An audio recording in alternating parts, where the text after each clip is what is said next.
So good to be with all of you. Thank you for taking a Saturday afternoon off and come, man. Wow.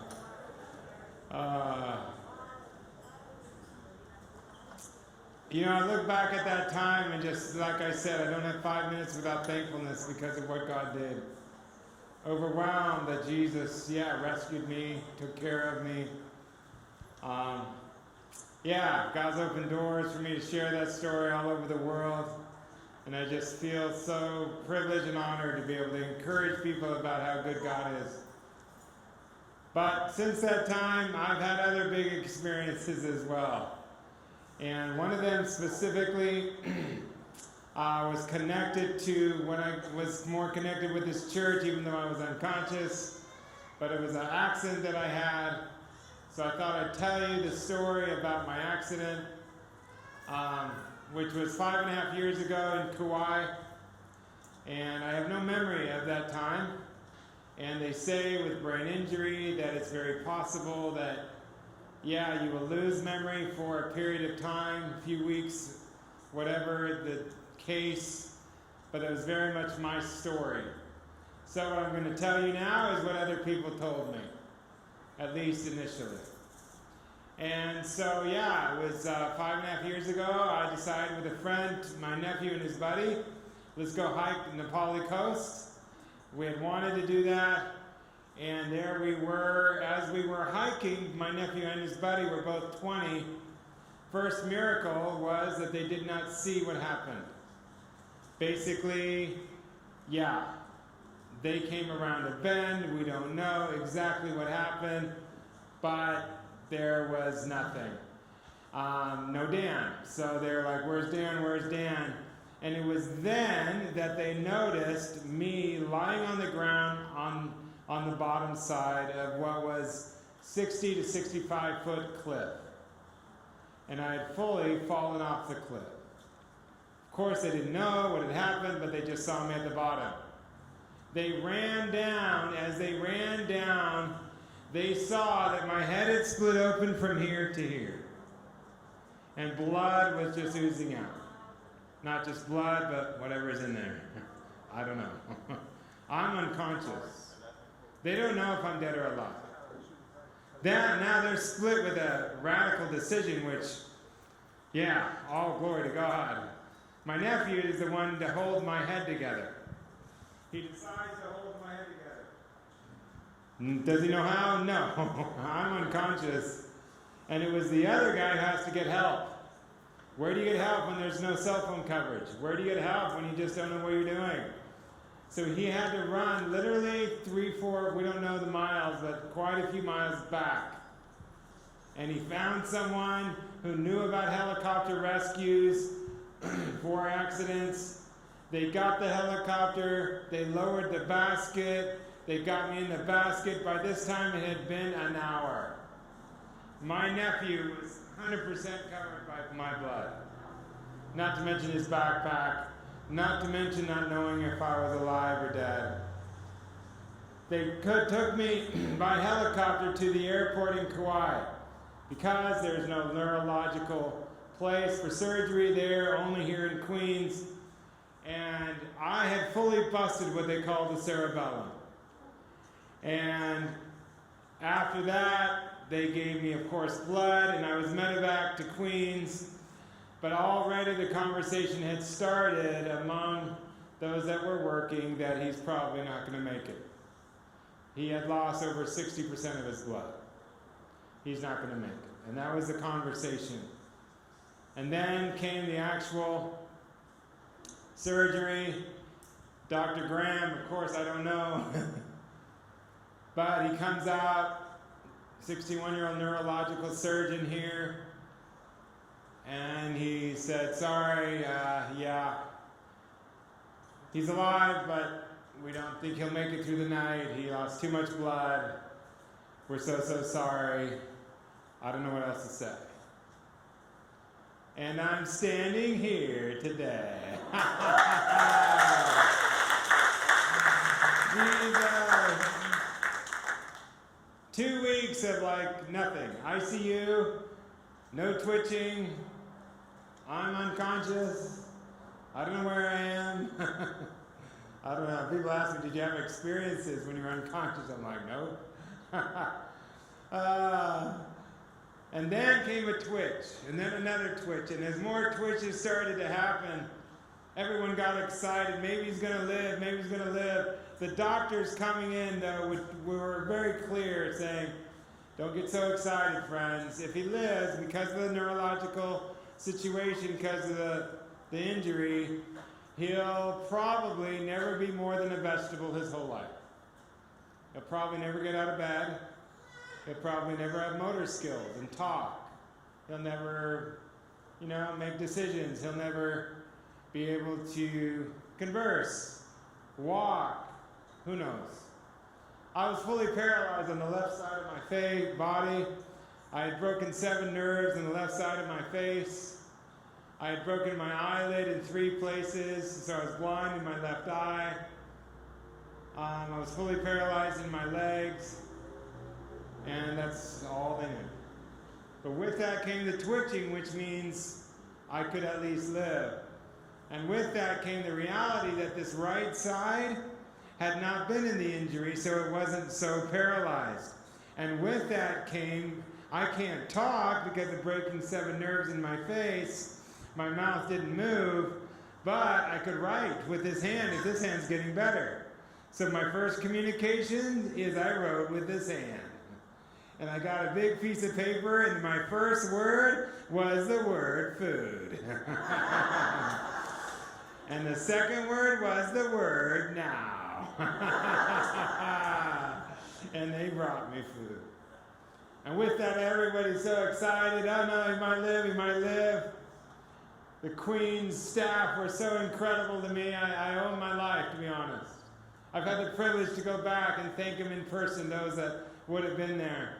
What a privilege and an honor to be able to be with them, and their care for me and love for me, overwhelming. And as I got better and better, they started to prepare me for, we got to prepare you now for the long haul, which is actually you need rehabilitation for the type of injury you had. But they were very clear, it's not to get better, sir. It's to basically learn how to be a vegetable quadriplegic, or how to learn to live with major disabilities the rest of your life. And so that was a preparation. I was number 93 on a waiting list of one called Craig, which is in Denver, Colorado, and I got accepted. How does that happen? Jesus. They say with memory loss that it often comes back with a big event. And I had a big event. And the founder of Youth with a Mission, I'm with Youth with a Mission in Kona. We're over 20,000 full-time workers all over the world, 900 nations, have been around for 60 years. Our founder, Lauren Cunningham, lives in Kona. He came to visit me. And that was the event that changed it for me, like my mind came back. And from meeting him, minus those 3-4 weeks of nothing, and way beyond that, my memory is normal, and my memory from that time forward is all normal. I have no memory. And Lauren sat me down and he said this. He said, Dan, it's right to go to rehab. Be aware, your first day is going to be dark. Hold on to God. And then I looked at him and then he said this. Dan, you need to know what's going on here. Satan has tried to kill you. But Dan, when this is over, you're going to go to more countries than you ever have. You're going to tell more people about Jesus than you ever have. And what Satan has meant for destruction, God will use for his glory.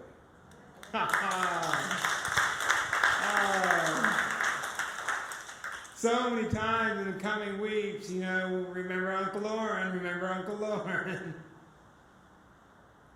I had to be flown by medical evac from Honolulu here over to Denver. They put me in the 3rd floor of this rehab center. I had my own bed, my own room. They fully taped both of my arms to the railing of the beds. They put netting around my bed with the zipper to the netting on the other side of the netting so that I wouldn't accidentally open it, i.e. possibly re-injure my head again if I fell. And this was my life. All I know is I'll basically be a vegetable the rest of my life. I'll never forget that first night. Uncle Lauren had said it's going to be hard. And that first night was really hard. I'll never forget it. I'm lying in my bed and I'm just feeling dark, feeling ugly. And all of a sudden these words came out of my mouth. They were in my mind. I'm like, God, maybe I haven't been the best Christian, but I don't think I've been the worst. God, you need to know this. There was only one thing in life that I thought, okay, I don't get this and that, that's okay. But this one thing, at least I'll have this. And that's the ability to walk.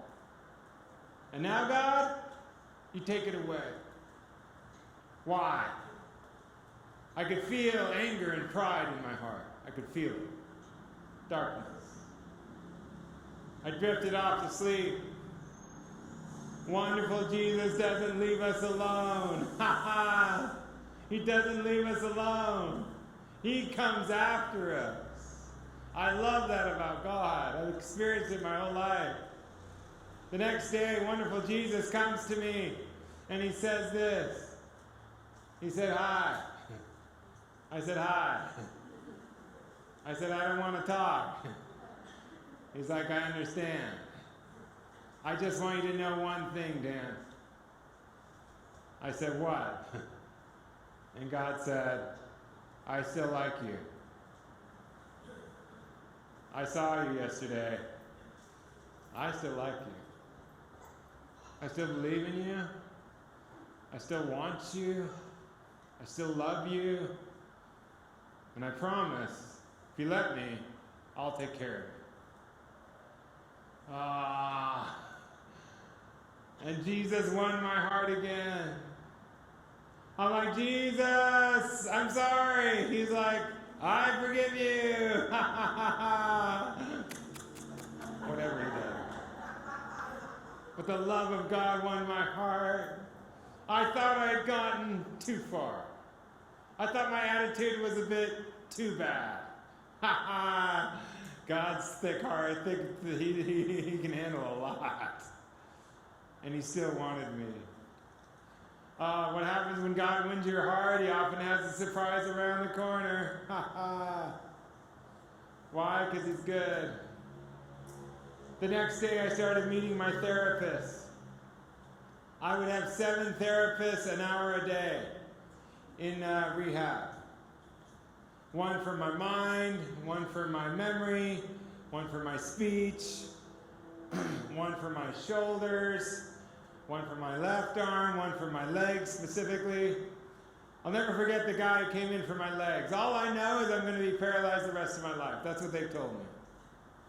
He walks in, young man, Wes, African-American man.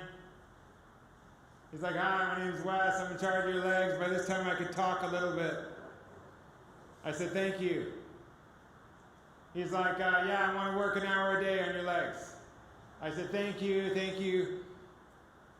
I just got to be real, sir. You know, I know I've been told I'll never walk again. He looks at me and goes, yeah, I read that as well. But I don't think that's the case. I'm like, what do you say? He's like, I got another idea. Why don't you give me an hour a day for 8 weeks? We'll get you walking. I'm like, thank you. That's very kind of you, but I got to take what the doctor said, and I don't know. And he's like, no, I heard that too, but I looked at the papers. There's some questions in there. So my thinking is, yeah, you give me 8 weeks, and I'll get you walking. I'm like, thank you, Wes, but how? And he looks at me and he says this. Dan, I read about all your papers and all you've done with your life.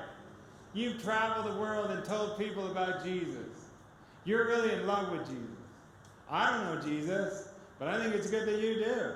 I think it's wonderful. And I want you to know this, Dan. You give me 8 weeks to work on you, and at the end of 8 weeks, you're going to be walking. Because when it's over, sir, you're going to go to more countries than you ever have. You're going to tell more people about this Jesus that you love than you ever have, and it would be my honor to get you there. Jesus. And I'm weeping. He's like, what do you think? I said, yes, Wes, I'll do whatever you say. It's amazing. He's like, when do we start? I said, right now. He's like, get in the wheelchair. I said, I can't move. He said, sorry. So they bring a nurse, get me in the wheelchair. They take me to a part of the 3rd floor where they do massages every day with different patients. And I do that routine for 6 weeks. After 6 weeks, we're done with our hour session. He looks at me and he goes, okay, done for the hour. I said, okay, I need the wheelchair to go back to my room. And he's like, no more wheelchair. I'm like, Wes, how do I get to my room? He's like, today you're starting to use a walker. I'm like, I can use a walker? He's like, yep. So for 2 weeks, all I have is a walker. Now I go in 2 weeks later for a session. Now it's been 8 weeks total. He's like, okay, done with our session. I said, okay, I need the walker. He's like, no walker. I said, okay, I need a wheelchair. He's like, no wheelchair. I said, Wes, how do I get to my room? He's like, you're starting to walk. And I've been walking ever since.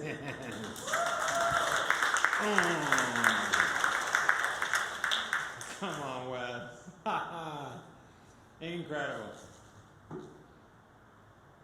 I get to rehab. The first thing they tell me is you will be here a minimum of 9 months. Minimum of 9 months. After 6 weeks, he said I was the fastest healing patient he ever heard of, and I'm going home after 2 months. Woo, Jesus. I call those the best 2 months of my life with Jesus. Definitely harder than prison. Why? Because I'm never going to walk again. I'm never going to talk normal again. I'm never going to use my mind again. I'm never going to debate or think or happy or discuss or, my life's basically kind of over in a way. One of the things that was a big blessing in the beginning was my phone. I lost my phone.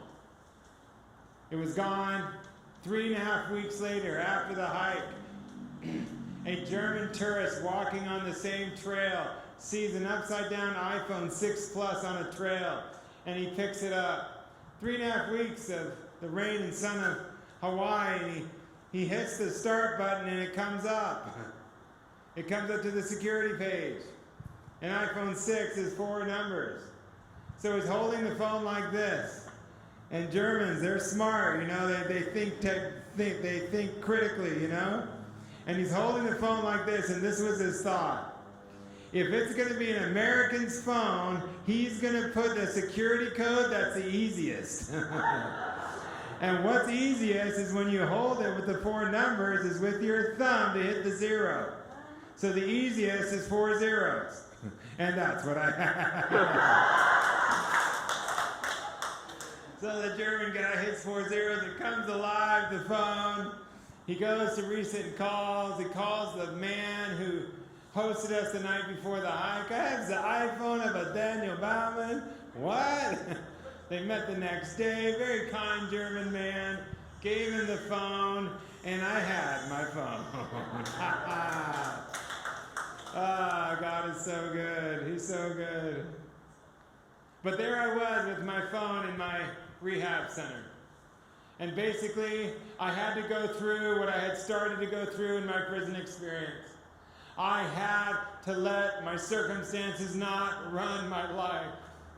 I had to let the truth of who God has run my life. Not by what I feel, not by what I see.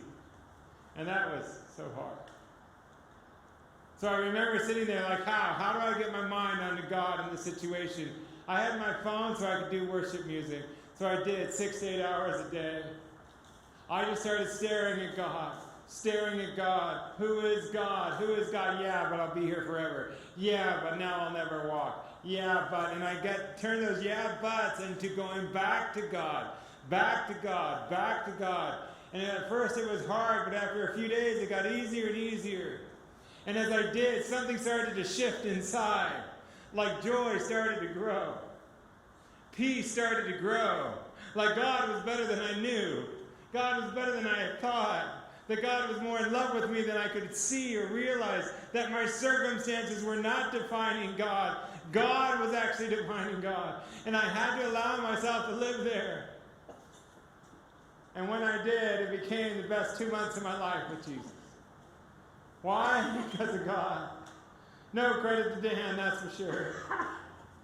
But as I simply stared at God, joy started to grow. Peace started to grow. It was still apparent in those first few weeks of rehab I might not get better. All of a sudden it didn't matter. Could God be so good that if I don't get better, life is better anyway, just because it's God? I'm like, I want to believe it. And by God's grace, something started to shift inside. And I gave up this thing called control. I said, God, even if I'm never better, I still love you and I know you're good. And as I said those simple words, God started to do something inside. The miracle started happening. The doctors don't know what to say. There were 7 different doctors in different times and places saying each one a set of miracles. The senior doctor, when I was there, said, yeah, I don't know.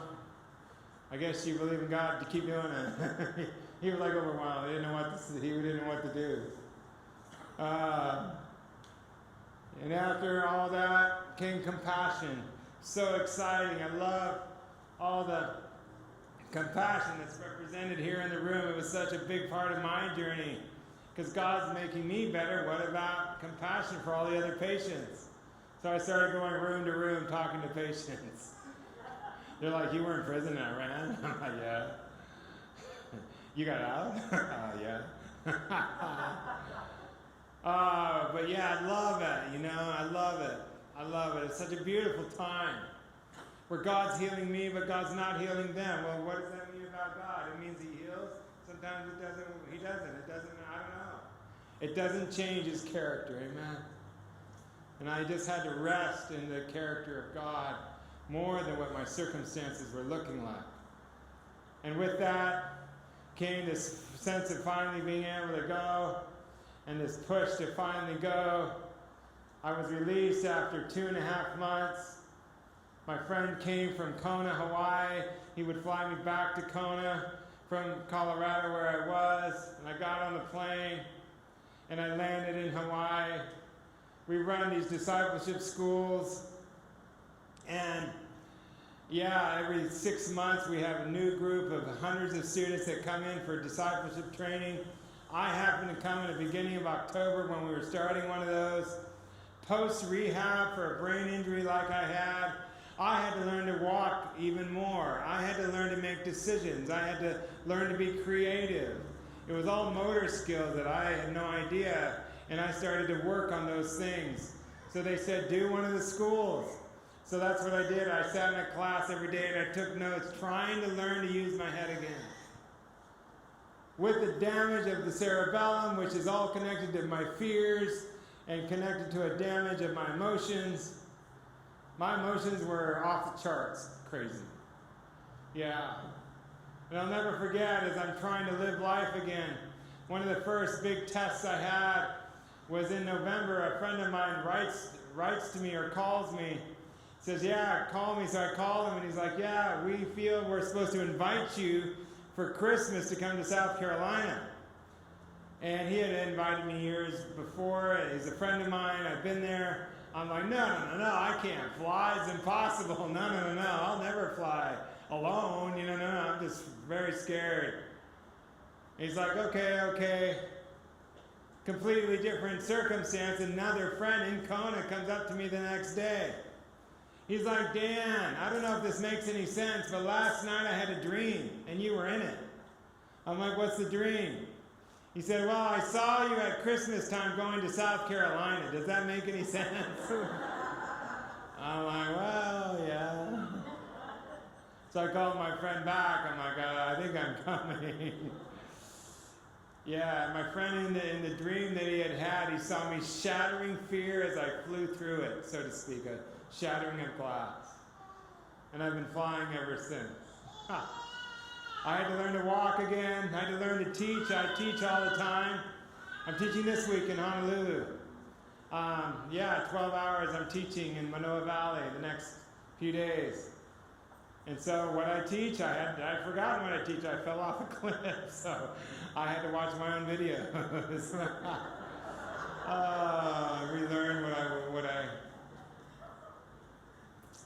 The very first time I flew to South Carolina, coming back to Kona, which was often through San Francisco. As I get to the airport there in San Francisco, I'm walking onto the plane and I feel like the Holy Spirit said, Dan, you got to talk to a friend of yours on the plane. Don't know who it is, don't know, I haven't seen anybody yet. So I do a couple of walks up and down the plane, but I don't see anyone. We land in Kona. As we land in Kona, walking to luggage, I feel a man tap me on the shoulder. I turn around, Chinese gentleman, and I'm like, hi. He's like, Dan Baumann. I'm like, hi, do I know you? He's like, I know you. I'm like, what's your name? And he tells me his name. He's like, I was an intern in the ICU in Queens when you came in for the 2 weeks you were there in the ICU. Every night, me and the other doctors talked about how we probably thought you would die that night. And now I'm standing here talking to you. He's like, I don't know what you think about God, but you need to believe in God because you're not supposed to be here.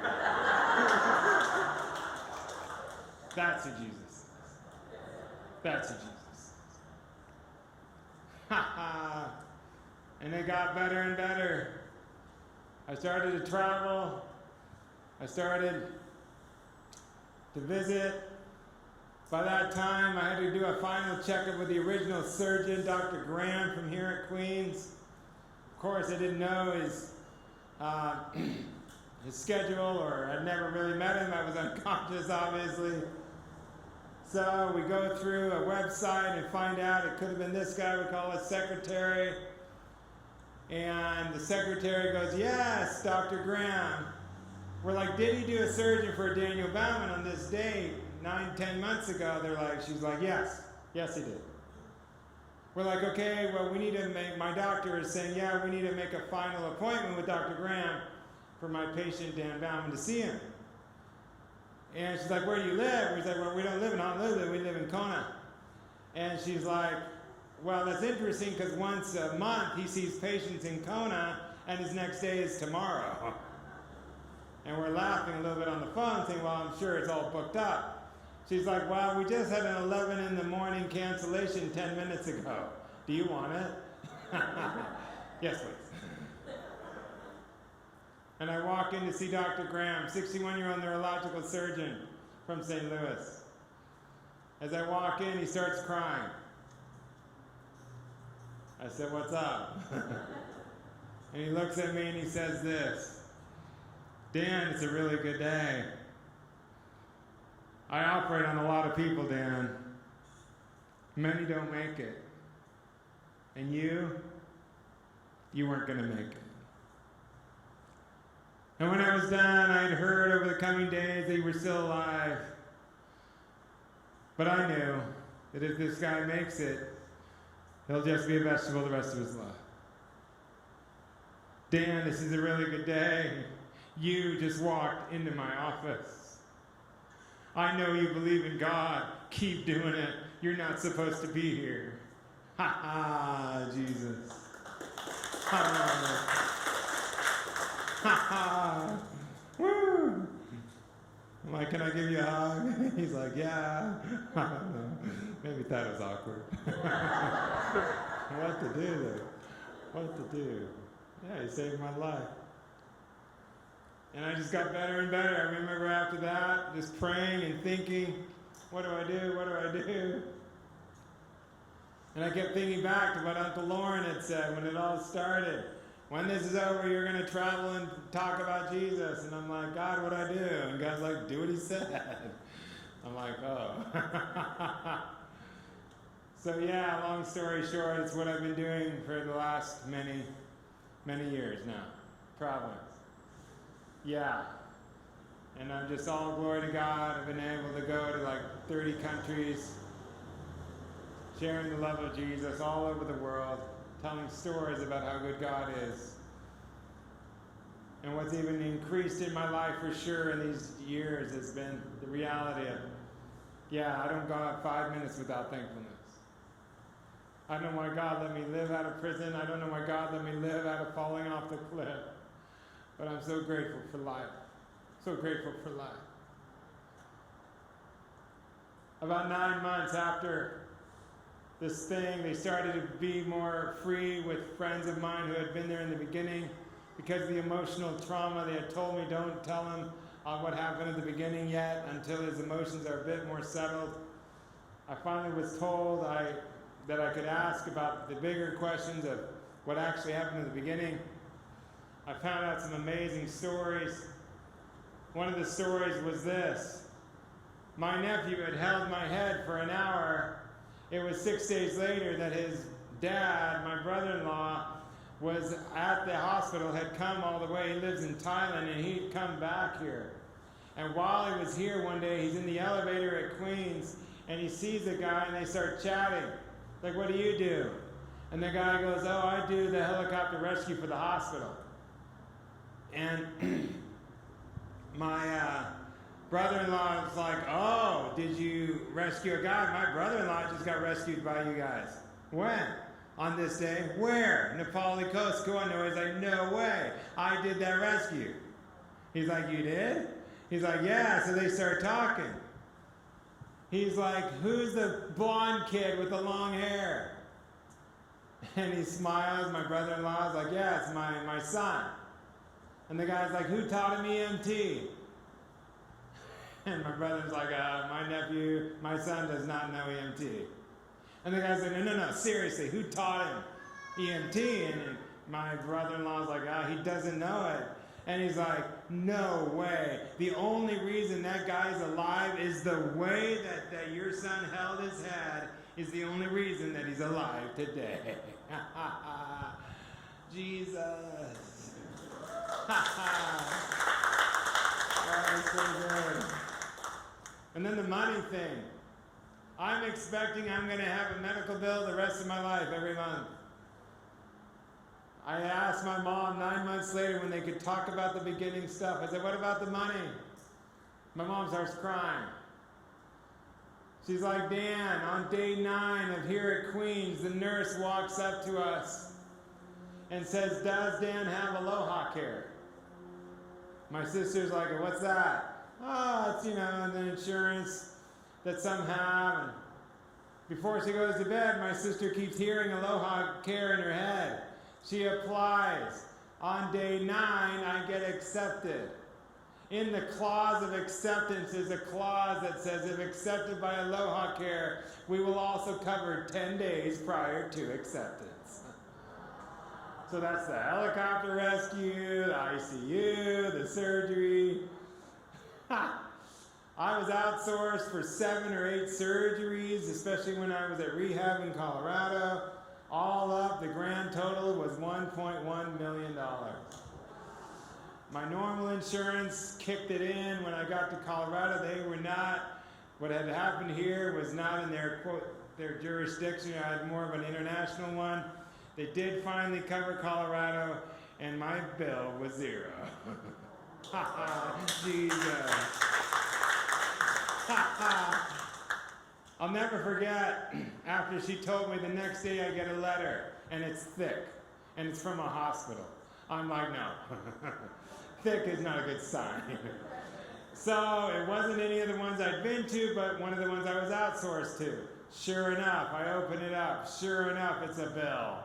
Sure enough, I'm like, okay, don't get excited, Dan. And in the bill it said, "We regret to inform you, your insurance did cover a lot of the bill, but here is the remaining amount. Can you please send us a check for $22.67. So I took my checkbook. But yeah, just overwhelmed by the goodness of God. Overwhelmed. Yeah. One of the most special days came 3.5 years later. I'm in Kona sitting. As I'm sitting there, I'm walking. We have a cafeteria. You can walk either way from our YWAM setting there. And I just walking this way. And as I'm walking, I felt like God said, walk the other way. So I walk back down. And then I start walking the other way. As I'm walking the other way, a lady runs up to me and goes, "Dan!" And I turn around. "I'm sorry, do I know you?" She's like, "No, but I know you." I said, "Tell me your story." She's like, "I live in Oahu. One of my good friends is working as a senior nurse in the ICU in Queens. When she saw that you came in, she called me. I pray a lot. I'm an intercessor. And so she asked me to come in. And I sat in your room for 48 hours and prayed when you came to Queens that God would spare your life." I'm like, "You did?" She's like, "Yeah." I said, "Thank you." She's like, "I knew you were alive, but I didn't know, and now we get to talk face to face." That's who Jesus is. Yeah. So I can go on and on about the goodness of God. I'm not 100%. My friends always, my whole life, have said I'm not 100%. That's another story. But yeah, I live with pressure on my face here, but there's no pain. Yeah, left rehab 28 pills a day for 4.5 years, 0 pills a day. And living life, I ran a half marathon last year. So I do CrossFit sometimes. I travel, I get mad, everything, you know. I have 3 bars of gold in my eyelid because I lost my blind left eye was partially because of the eyelid being busted, which in other words, I didn't know it. You would all know that you need to blink. Blinking is important. Anyway, they put gold in there, so I got gold in my eyelid now. It helps me blink. That's what they say, but yeah, I do everything I used to, and I love life, and just grateful. But again, I don't have 5 minutes without thankfulness. Yeah. And I came here today to let you know this.